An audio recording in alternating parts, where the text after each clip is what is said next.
நிஜமாவே நிறைய ஹேப்பனிங்கான விஷயங்கள், அடுத்தடுத்து சூப்பரான விஷயங்கள், நல்ல எமோஷ்னலான திருப்பங்கள், மனசில் ஒட்டுற மாதிரி, பதிகிற மாதிரி, ரசிக்கிற மாதிரி கதாபாத்திரங்கள்னு சொல்லிட்டு பாண்டியன் ஷோ சீசன் 2 கொஞ்சம் கொஞ்சமாக சிறகடிக்க ஆசையோடு நல்லா இருக்குது அப்படிங்கிற அளவுக்கு வந்துருச்சு.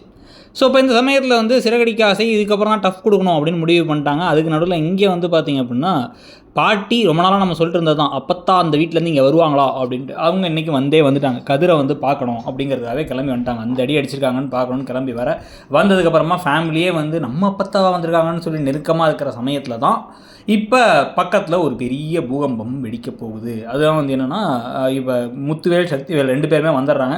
கரெக்டாக அவங்க அம்மா வந்து இந்த ஏற்ற வீட்டுக்கு வந்திருக்காங்க அப்படிங்கிற விஷயம் தெரிஞ்சு இவங்க வீட்டை விட்டு வெளில வரும்பொழுதே வந்து அந்த ஓடுகாடி வீட்டுக்கு கிட்டத்தட்ட 30 வருஷமாக போகாத அந்த வீட்டுக்கு இப்போ போறியா, இல்லை நாங்கள் எப்போல்லாம் கிளம்பி கடைக்கு போகிறோமோ வேலைக்கு போகிறோமோ அப்போல்லாம் நீ போயிட்டு தான் வந்துட்டு இருந்திருக்கியா அப்படிங்கிறதெல்லாம் கேட்டு சண்டையாகி கடைசியில் வந்து இனிமேல் அந்த அப்பத்தா இங்கேயே இருக்கட்டும் அப்படின்னு முடிவாகிறதுக்கான வாய்ப்புகள் ஜாஸ்தி.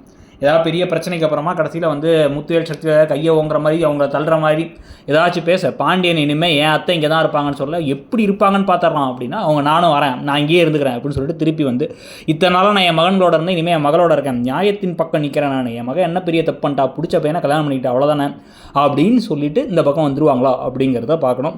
அதுக்கப்புறம் வந்து இப்போ அப்பத்தா லைட்டாக தங்கமயிலுடைய விவகாரங்களில் ஏதோ ஒரு தப்பு இருக்குங்கிறத கண்டுபிடிக்கிறது, கதிர்ராஜி திருமணத்தை ஏதோ ஒரு குழப்பம் இருக்குன்னு கண்டுபிடிக்கிறதுன்னு அடுத்தடுத்து ட்விஸ்ட் வரதுக்கான வாய்ப்பு இருக்குது. நீங்கள் என்ன நினைக்கிறீங்க? அப்பத்தா இங்கே தான் நல்லா இருக்குமாங்கிறத சொல்லுங்கள். தேங்க்யூ.